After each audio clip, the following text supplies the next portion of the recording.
So today we are talking about procrastination. You know what this is, putting off all those things that you know you need to do, but just can't seem to find the focus or the will to get them done. Well, today we're going to tackle the issue of procrastination and finally overcome putting things off. Let's go.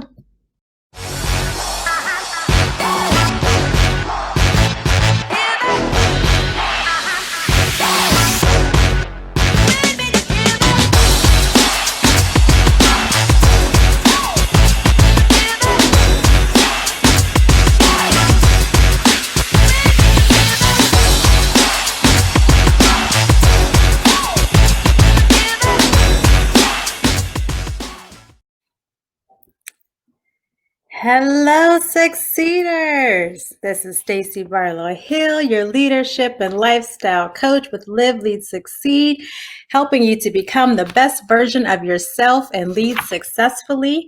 I am so excited to be here with you today. If you are watching this on YouTube or listening to the podcast, please don't forget to subscribe, like, and share so you don't miss out on anything. You can also follow me on Instagram at Stacy Barlow Hill.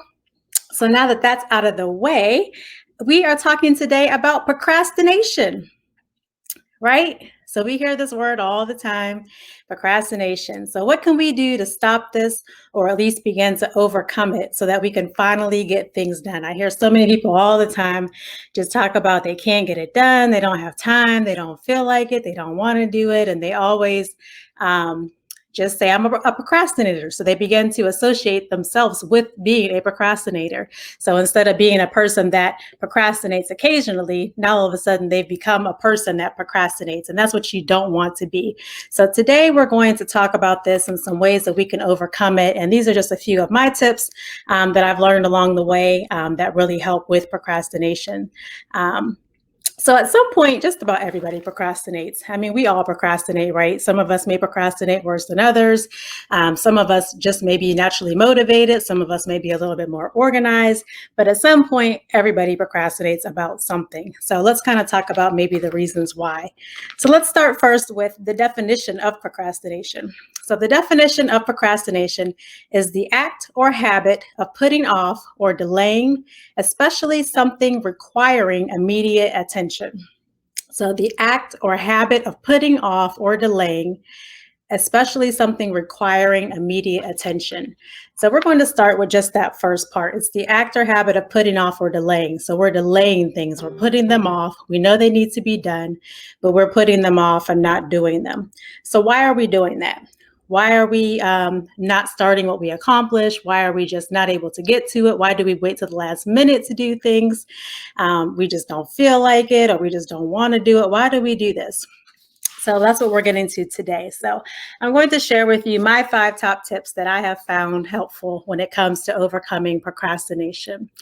So number 1, the first one is to make sure that your calendar is filled with things that align with who you are and where you are going. And you guys, if you've seen any of my videos, you hear me talk about this often. You have to have clarity about what you want and where you are going. If your calendar is filled up with a whole bunch of stuff that has no interest to you, that is overwhelming, that does not align with who you are, you're not going to be motivated to do it. So you've got to get your calendar in sync with who you are. You've got to start doing things that are purposeful, that are meaningful. You have to begin to find purpose in your work that align with who you are, because when they're aligned with who you are, you're going to be more motivated to do it. You're not going to have someone to push you and to make you do it. You're not going to wait to the last minute because you're going to be motivated to do it naturally. So make sure that your calendar is filled with things that align with who you are and where you are going. You want to be energized by what your calendar has, not defeated and not motivated to do it. All right, so that's number 1. Number 2, you're going to begin to identify the days that you are most creative and have the most energy to do what it is that you need to do. Begin to identify the days that you are most creative and have the most energy to do what you need to do. So for me, this is on Tuesdays. If you have noticed, I do all of my live videos on Tuesdays because those are the days that I feel most creative. On Mondays are my planning days. I have team meetings with my Encore team on Mondays. I do all of my planning for the week. I write a lot of my content. So I can't focus on a Monday because there's too much in my brain that I have to get out. So I do all of that on Mondays. I'm fresh on Tuesday. So Tuesday is the best day for me because everything is out of my mind. I'm focused. I'm ready to go. I'm not yet distracted by all the things for the week because I've just unloaded all of it the day before. So I know in order for me to show up live and to do talks and workshops, and I do my master classes on Tuesdays, all of those things work for me because of that. Yes. Oh, yes. Yeah. Shell. Absolutely, Rochelle. Yep, it works perfectly. Do that. But absolutely. So then I know when I do my private coaching, I set aside time on Wednesdays and Thursdays for that because it doesn't take quite as much of my energy for that. So identify the days where you work best. You're going to begin to know your habits and you're going to begin to know what days work best for you. So take some time to figure that out. All right, so step number 3, take on a new perspective. And this goes back to all the mindset work that I always talk about, knowing why you need to complete the task. If you look at things from a big picture and from a broader perspective, it's going to create more desirable motive for you to take action. So take, for example, if you say, I don't feel like working out today. It's okay if I skip a day. I just don't feel like it. It's not going to matter if I skip a day or two. Your new perspective is going to be, I need to be at my best so that I can serve at my highest level. Others are dependent on me. I have to work out so that I can live the lifestyle I desire. So I'm using this as an example, but this is even a personal example of mine. I did not like to work out. I would take walks and do things like that, but I didn't like working out. But after I began to see the results of how I felt and how much work I was able to get done and how much more energy I had as a result of working out, it gave me a broader perspective on it. So I still don't necessarily like to work out, but I do it because it's a bigger picture. It's going to help me to be able to serve better. It's going to help me lead the life that I want to live. It's going to help me to have more energy for my children and for my clients and things like that. So begin to take on a new perspective when you're thinking about what it is that you're doing. You may not want to do it, but when you look at the big picture of why you're doing it, it may give you some more motivation to just do that. And then step number 4 is to create a plan. Sometimes we just don't know where to start or how to get there, so we keep putting things off. This is a big one. I hear people say this a lot of times. They're overwhelmed because they just don't know what to do. And instead of doing something, they just don't do anything. And that's true procrastination, right? We just completely put it off. We don't know where to start. We don't know what to do.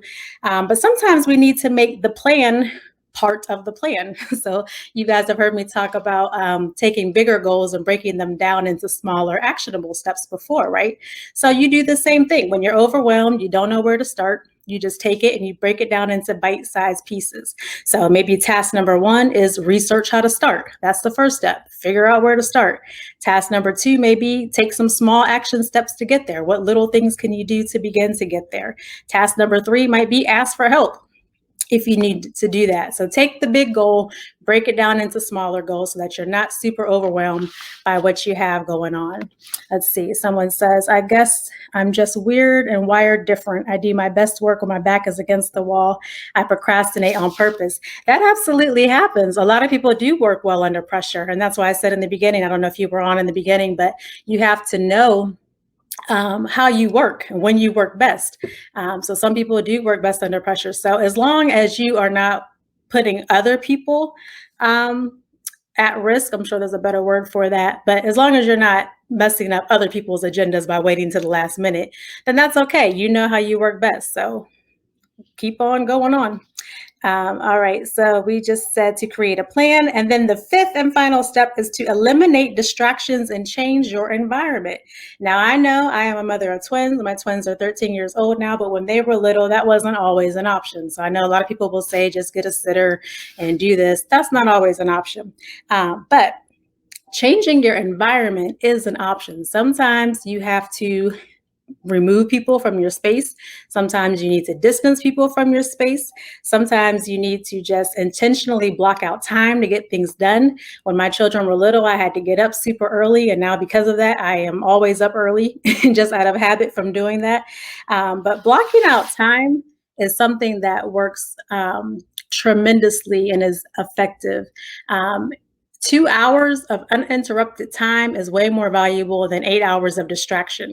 So if you can find like 2 hours to just turn off your phone and focus, you will get things done, and you'll get way more done than you'll try working on a whole day of distractions, of people tugging at you, your phone ringing, all of these distractions and things going on. So take some time, block time off, change your environment, go work in a different space of the house, go work at the library, go find a Panera, do something that gives you a different sense of environment. Because when you're sitting in the same space and looking at the same things and reminded of the same tasks that you haven't finished yet, it's going to be a distraction and it's going to hinder your procrastination even further. So change your environment, block off time, eliminate your distractions, some of those things that we talked about last week in our video as well. So those are your 5 steps. It was short and sweet today. So I'll recap again. So number 1, make sure your calendar is filled with things that align with who you are and where you are going. Number 2, begin to identify the days that you are most creative and have the most energy to do what it is that you need to do. Number 3, take on a new perspective. Look at the big picture. Number 4, create a plan. Break those big goals down into smaller action steps. And number 5, eliminate distractions, change your environment, and use block time to get things done.